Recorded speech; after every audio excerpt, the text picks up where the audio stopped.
Bonjour à tous, je suis Kylian Marlier, bienvenue dans cette nouvelle analyse trading. Je sais que vous aimez cette série de vidéos, donc on perd pas de temps, je vous partage mon écran et je vous propose d'analyser ensemble les prix pour émettre justement des take profits, des stop loss, des opportunités, on verra ça ensemble.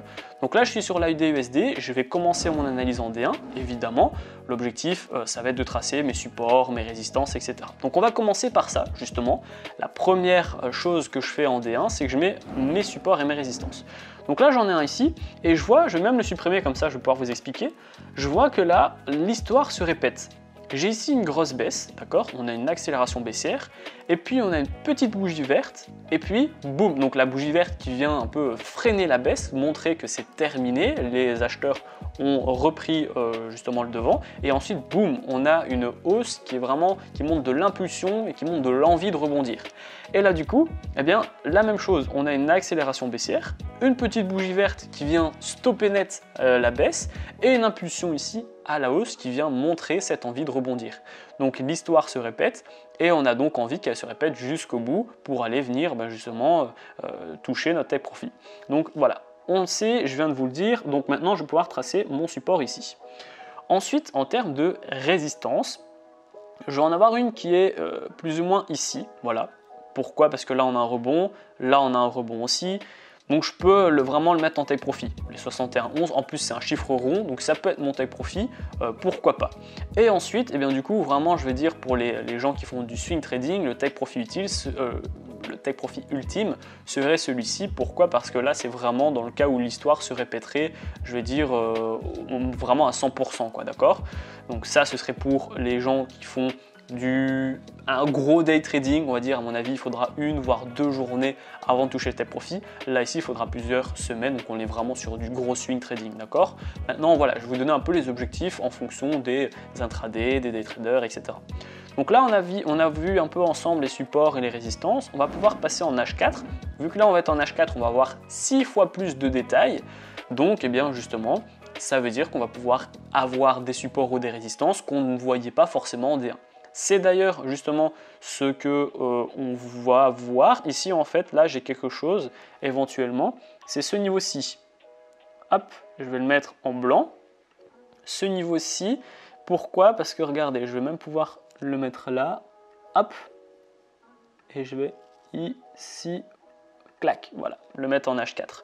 Pourquoi? Parce qu'en fait, on voit que là, on a une grosse baisse. Et puis, pendant 1, 2, 3, 4 bougies c'est en H4 en plus, eh bien, voilà, on a essayé de casser ce support. Et on voit qu'on a les ombres, donc on a tenté, mais on n'a jamais réussi à casser ce support.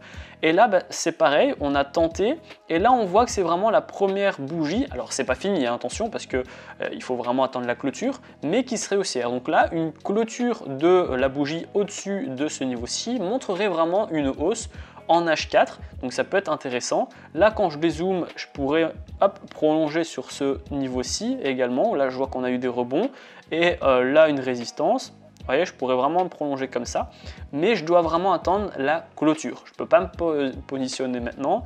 Je vais revenir les prix, clac. Encore. Je ne peux pas encore le faire parce que la bougie en H4, quand j'essaie vraiment d'être le plus précis, elle n'a pas clôturé. Donc c'est vraiment celle-ci qui, pour la première fois, clôture. Donc si dans 2h40, on a bien clôturé au-dessus, alors ce serait effectivement acheteur en H4. J'ai pas d'autres supports et de résistance vraiment apparents. Je pourrais en mettre une ici, mais elle n'a pas l'air super intéressante. Donc je vais passer en H1, je ne vais pas perdre de temps. Là en H1, qu'est-ce qu'on voit? C'est intéressant parce que justement, on voit déjà qu'on a un autre, on va dire le dernier rempart qui serait ici en termes de support. Et on voit surtout qu'en H1, c'est fait. La bougie a cassé par le haut et a clôturé au-dessus de la résistance à 70, 350. Donc c'est fait en fait. Pour les gens qui font du day trading, de l'intraday, donc là qu'ils ont vraiment une dizaine de pips, je veux dire d'objectifs, ils peuvent déjà se positionner avec un take profit relativement accessible. Donc là par exemple on aurait ce take profit là.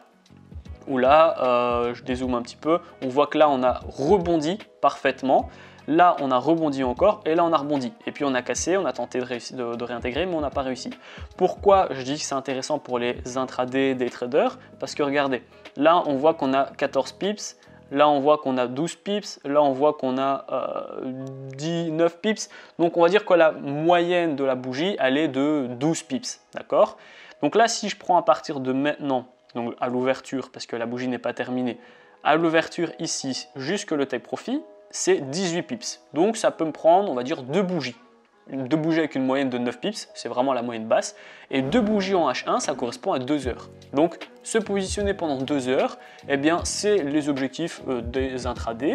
Et des day traders, c'est un peu court, mais pourquoi pas. Il suffit que justement ça ne soit pas 2 bougies haussières consécutives, mais une petite bougie baissière, une qui stagne, etc. pour arriver à 3-4 heures. Ça reste dans la cour des intradés et le day trader peut aussi se positionner 3-4 heures. Donc ça pourrait être un trade qui serait intéressant.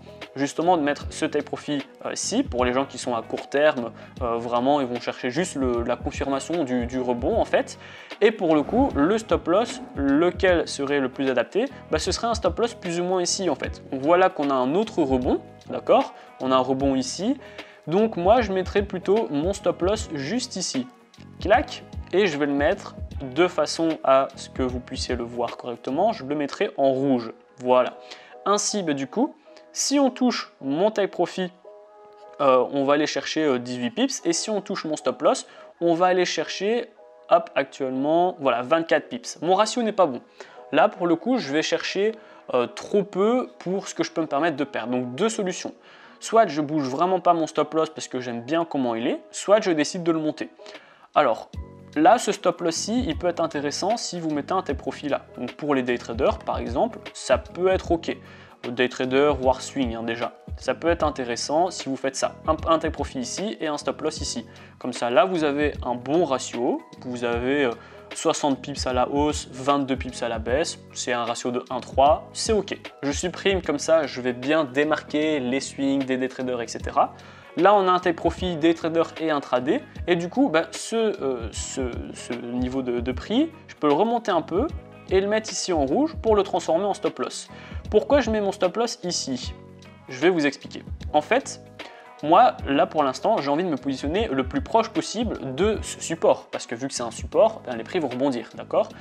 Et donc, je veux me positionner le plus proche de ce support. Maintenant, si on casse par le bas mon support et qu'on touche mon stop loss, ça veut dire qu'en plus de casser par le bas le support, eh bien, on aura vraiment englouti cette bougie H1 haussière qui aura montré pourtant de la puissance. Là, on vient montrer la cassure et la clôture par le haut. Si on vient toucher mon stop loss, ça veut dire qu'on aura vraiment complètement englouti le travail des acheteurs. Donc, signal baissier. Plus un signal baissier parce qu'on casse par le bas la résistance, ça me donne 2 signaux baissiers.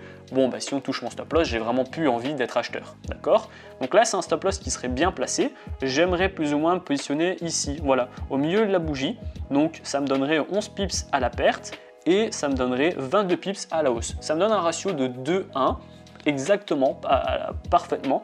Donc je pourrais me positionner potentiellement, pourquoi pas, sur l'AUD-USD avec un objectif intraday. Voilà, comme je vous ai dit, c'est 22 pips. La moyenne, elle est de 10 pips, donc ça me pourrait prendre 2 heures en cas de belle hausse. Ça peut être intéressant pour les gens qui font de l'intraday et pour les gens qui font du trading. C'est une position courte en day trading, mais c'est une position quand même et ça fait des gains. Attention, essayez vraiment de vous positionner le plus bas possible de la bougie. Vous avez 37 minutes ici de marge sur le H1, donc n'hésitez pas à perfectionner votre point d'entrée. Si jamais, donc ça c'est possible de faire, vous êtes toujours entre les deux, intraday, day trader, vous pouvez toujours aller en M15 du coup à ce moment-là pour avoir encore plus de détails et vraiment attendre la clôture d'une bougie M15 baissière par exemple pour rentrer en position. Ça vous permet de vous positionner de manière encore plus précise. Donc voilà, ça c'est une sorte d'opportunité qui pourrait être intéressante. Le euro-dollar, l'AEGBP-USD, etc. ce sont justement, rappelez-vous, des corrélations positives parce que là on va faire AUD-USD, donc l'USD est en deuxième partie, GBP-USD, Euro-USD, donc vu que chaque fois le USD est en deuxième partie, si vous achetez sur l'AUD-USD, vous pouvez aussi acheter sur le GBP-USD, vous pouvez aussi acheter sur l'Euro-USD, etc. Vous aurez normalement la corrélation positive qui va bien vous mettre en positif partout, ou bien en négatif partout. Ça c'est le jeu sur la corrélation, vous êtes soit tout en positif, soit tout en négatif, mais c'est rare que vous soyez un peu coup-ci coup-ça, on va dire. Donc voilà, petite analyse trading assez rapide en achat sur l'AUD-USD, une petite opportunité qui pourrait être intéressante pour les intraday des traders. Il faudra attendre et analyser un petit peu plus pour les gens qui font du swing trading, du gros swing trading. On se positionne jamais en règle générale quand on fait un gros swing trading après la première analyse, on va au moins attendre la clôture en D1, etc. pour voir un peu quels sont les points de clôture. Maintenant, voilà, dites-moi en commentaire, c'est pas vraiment un concept, mais je sais que c'est une genre de vidéo que vous aimez. Quand je prends un graphique au pif, je fais une petite analyse où je vais voir dans des unités de temps, etc. Et puis j'essaie de vous montrer un take profit, un stop loss et un point d'entrée. Et comme ça, à force de voir justement comment on fait pour évaluer et repérer des opportunités, eh bien vous puissiez justement comprendre et faire pareil. Donc dites-moi en commentaire si vous aimez justement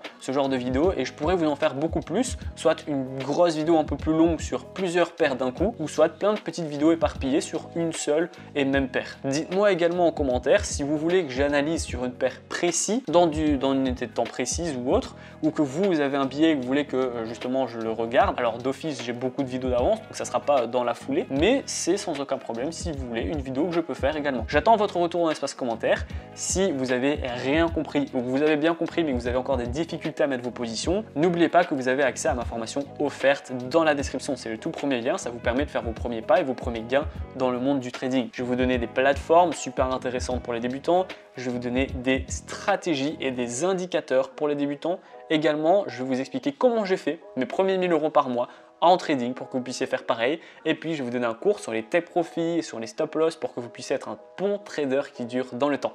La vidéo est terminée, j'espère qu'elle vous a plu. Si c'est le cas, n'hésitez pas à la liker, à la partager et surtout abonnez-vous. Et moi, je vous dis à très bientôt pour les prochaines vidéos. Ciao, ciao.